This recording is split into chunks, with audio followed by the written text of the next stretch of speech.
Hi, it's Mike with AskTractorMike.com. Well, today I'm going to talk about some industry news, mostly centering around Rhino. And Rhino is a rotary cutter company that also makes other products. This is a Rhino hay rake in the background. And a lot of people don't know that Rhino and Bush Hog are owned by the same people. And my special guest today is Dan, who is Vice President of Sales and Marketing for Bush Hog and now has some added responsibilities. And Dan, first, I want you to tell us about the Alamo Group. Yeah, so over the years, Alamo Group has really grown. It started out initially as a private equity group that acquired several companies, and as they built up over the years, it's now a combination of 31 companies spread across several different industries. Alamo, that does industrial mowers, is sort of the initial company as this all got put together, and they've acquired companies in Brazil, across Europe, Canada, the U.S. It's broken into a couple different divisions. The vegetation management, like you said, Mike, is where Bush Hog, Rhino, Dixie Chopper, Schulte, as well as some of the other cutter companies like Alamo Industrial and Tiger Mowers are all part of that vegetation management group as well.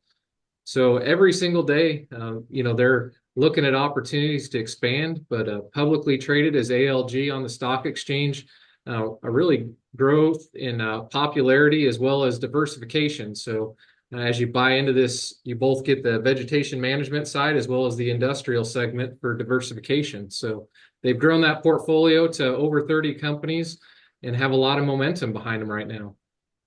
You and I go back a little ways. You used to be, when I was in the dealership world, and you were what, 14 years old, our New Holland factory rep, our territory manager.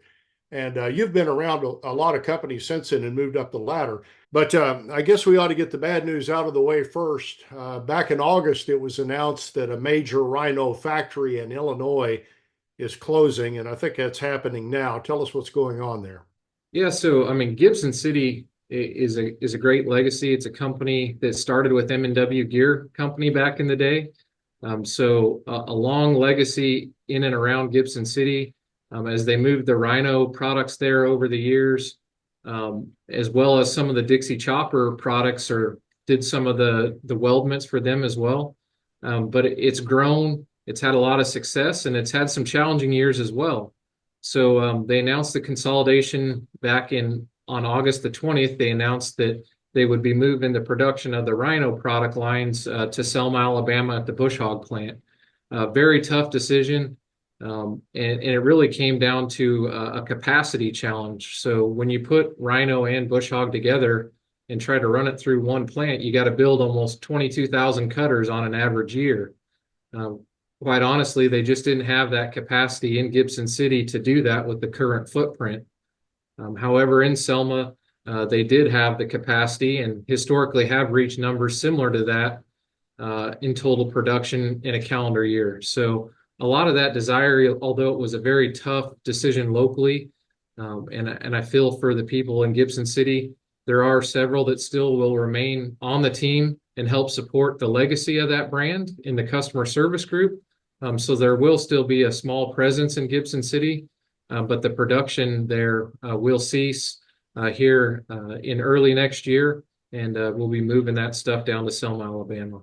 So Gibson City focused mainly on flex wing cutters, very similar to what's produced at Bush Hog, single spindles, multi spindles in the cutter lineup. They did get into some row crop shredders, so that shred cotton stalks and corn stalks and stuff like that, flail shredders. And outside of that, also rear blades were very popular there. So that came back from the original Rhino days, but grader blades, larger equipment grader blades that are pull type there. So all those products, as well as some of the subframes and components for the Dixie Chopper side of the business, were all produced there. The majority of all that will move to Selma, Alabama. Some of it will be outsourced within Alamo Group companies, as well as closer suppliers to the host plant where it'll be built going forward. But the majority of the catalog will all move down to be built in Selma. And right after that, here recently, you announced that in the past you've had two sales groups that called on dealers. Bush Hog's had sales group and Rhino has, and you've kind of combined all of that. Tell us about that. Yeah, so actually, Mike, it's three.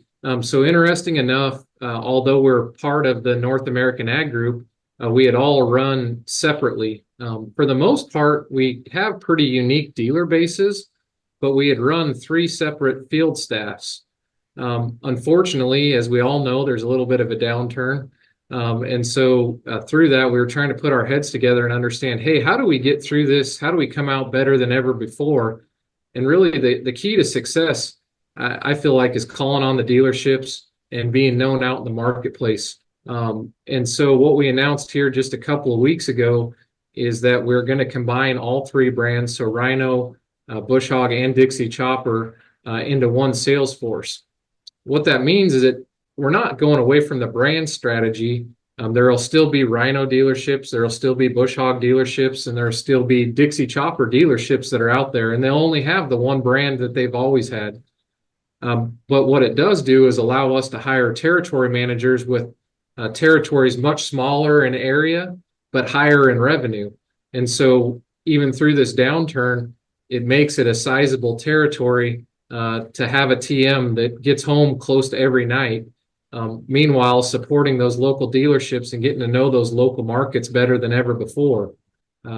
Previously, if you had 3 or 4 states, you were really lucky if you got to your dealership once a quarter. We were trying to get there every 60 days.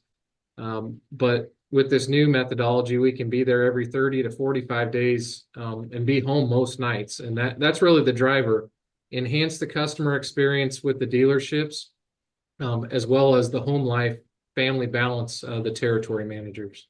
Yeah, I talked to the dealership I used to work at, and they're excited about it because our area is bigger Bush Hog than it is Rhino, so they would see their Bush Hog rep fairly often, but the Rhino rep not as much. And you really need that rep support when you're in the dealership world to find inventory and to keep you up to date on product and programs and things like that. You mentioned Dixie Chopper. Dixie Chopper's a name everybody knows. It was king of the South and really big most everywhere for a long time, kind of fell on hard times. What's the plans for the Dixie Chopper mower line going forward? Yeah, no, it's pretty exciting time over at Dixie Chopper, to be honest with you, Mike. It fits into the portfolio. It's unique because we identify the group as the North American Ag Group within Alamo Group. So Dixie Chopper is in there. Don't necessarily fit the ag segment. However, it's a great growth potential for us. So Dixie, as you mentioned, has gone through some hard times over the year. They experienced a shutdown prior to the acquisition by Alamo Group. However, they have gone back to the original facility back at the home farm, the Evans family farm, and put a lot of money into that facility to reopen it, build some new production lines. Upwards of 70% of zero-turn mowers are now bought through an ag dealership, which is interesting. So that model has really shifted. And so what this is a good fit for us is that a lot of those dealers that may just have Bush Hog or just have Rhino, they also have zero-turn mower brands. And there is a desire through any downturn to do more business with fewer suppliers. So they want to be less complex through a downturn. So what we're hoping is the Dixie lineup is really just an added brand or a resource. They're all heavy duty mowers, a lot of times used in farming applications as well. So they make a commercial line as well as a prosumer line. And then recently they've also added the Talon lineup, which is stand-on skid steers and some remote control mowers, some bank mowers that you can use both along the interstate or around a pond. If you like to have big, expensive toys, we'll sell you one for your farm. Let's talk a little bit about the business. You talked about the downturn. We hear it depends on who you listen to, how the economy's doing, but I don't think anybody argues the farm economy is a little rough right now. Also, a big part of the country's in a drought. What's been the main cause of the downturn in the Alamo world, and where do you see the market going after the downturn ends, and when will it end? Well, if I had a crystal ball, I'd give you all those answers real quick.